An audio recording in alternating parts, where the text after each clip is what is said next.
Now, I want you to think about the day you've had thus far. Smile and be happy. Be positive.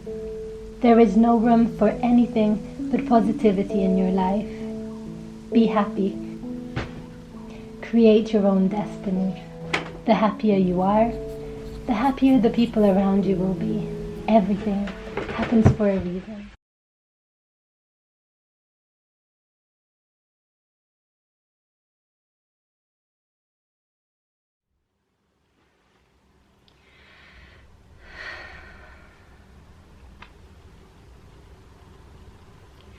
A couple of weeks ago, just before the tragic outbreak of COVID-19, I was having a little sleepover party with one of my closest girlfriends.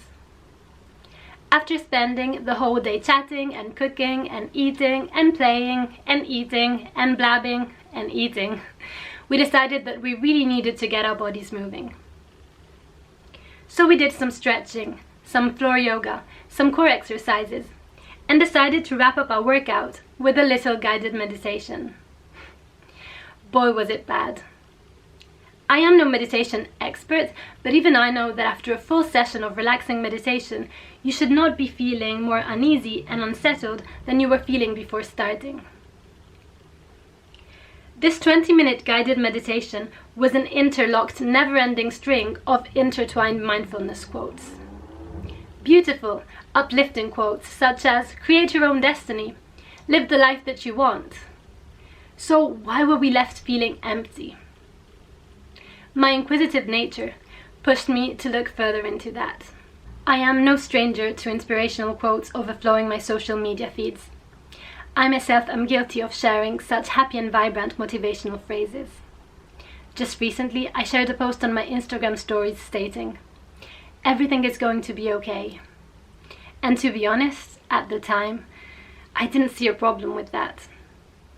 But in the midst of this global pandemic, where social media is becoming a vast and unofficial source of often misleading information, questionable anti-coronavirus DIY solutions, and superficially soothing mindfulness quotes, what we choose to share as users really does start to matter.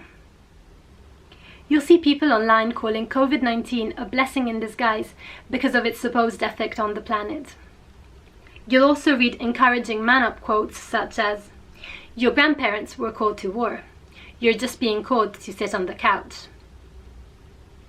And as innocent as these sentences may seem, they are incredibly dismissive and disregarding of the complex bundle of feelings of all those hundreds of thousands of people suffering from how seriously this virus impacted their lives. Of course, having a genuine positive outlook in life isn't a bad thing at all. But positivity can become problematic when it is inauthentic or imposed onto others. As much as human beings want to avoid negativity, psychologists strongly advise against it.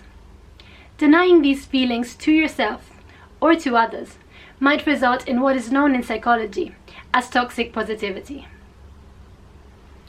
Toxic positivity is the excessive and ineffective overgeneralization of a happy, optimistic state across all situations. It results in the denial, minimization, and invalidation of the authentic human emotional experience.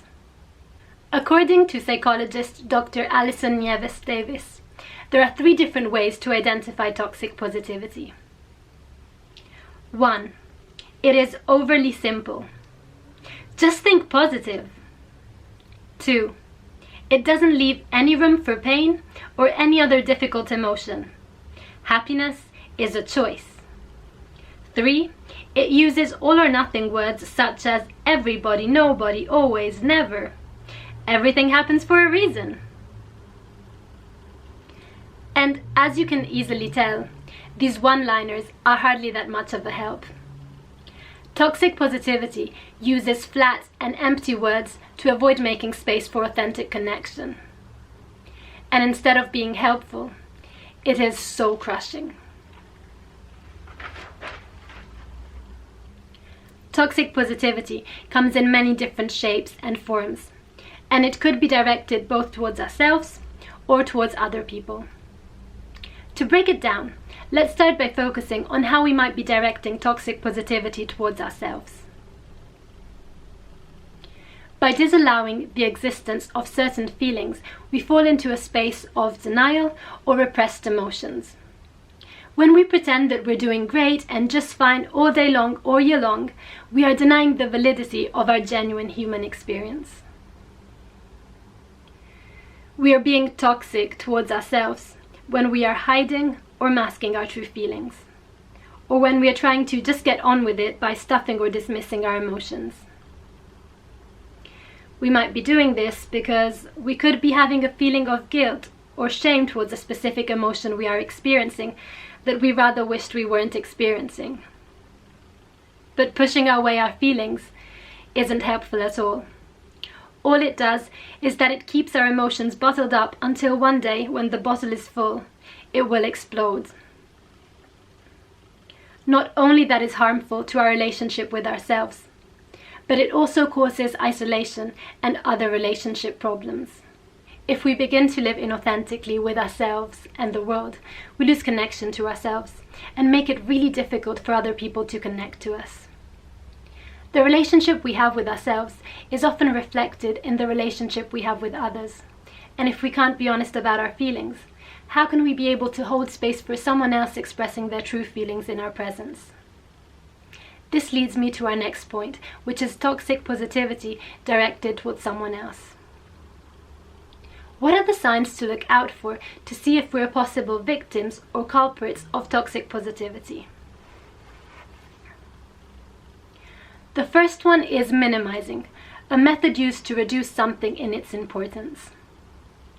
Toxic positivity is often dished out in small flippant quotes and messages, making your real feelings seem unimportant. Just think positive. The second one is comparing and contrasting. You shouldn't be sad. Other people's lives are much worse. Toxic positivity leads us to compare one person's life to another, which is unrealistic. No life situation can be compared to someone else's because everyone experiences life and their feelings in different ways. The third one is negativity shaming, which often comes about with affirmations such as, "Stop being so negative." Some people try so hard to fake their own positive vibes that they refuse to acknowledge anything less than excessive happiness. And this kind of positivity is to be considered truly toxic. So, I guess you might be wondering at this point if there is any way for you to be there for a loved one or friend in need. And the answer to that question is absolutely yes. Comfort, acknowledgement, compassion, connection, and validation are some of the things we crave the most as human beings in a moment of suffering or grief. Stop trying to be a cheerleader and be a friend. There is a beautiful quote by Parker Palmer that says, "The human soul doesn't want to be advised or fixed or saved. It simply wants to be witnessed, to be seen, heard, and acknowledged exactly as it is." Psychologists suggest a two-phase comfort formula, with the first part being to acknowledge and the second part being to encourage. Most of us are great at the encouragement portion of this formula, but it is the acknowledgement portion that is the hardest and possibly the most important part. The acknowledgement phase involves you sitting with your friends in their pain, no matter how big or scary this is. Only then you can truly hear their experience and offer a compassionate and comforting response. Just after that, you will be able to move to the encouragement phase. And with all the information you've gathered during the acknowledgement phase, you should now be able to offer some tailored and authentic encouragement, which is specific to the person, instead of dispensing those toxic one-liners. And sometimes you simply might not know what to say, and that's okay. Just be there for them. Because the truth is that rarely can a response make something better. What really makes something better is connection. I would like to take the time to end this essay by reading to you a powerful quote by Rachel Naomi Remen. The most basic and powerful way to connect to another person is to listen. Just listen. Perhaps the most important thing we ever give each other is our attention. A loving silence often has more power to heal and to connect than the most well-intentioned words. Thank you guys so much for watching. Bye.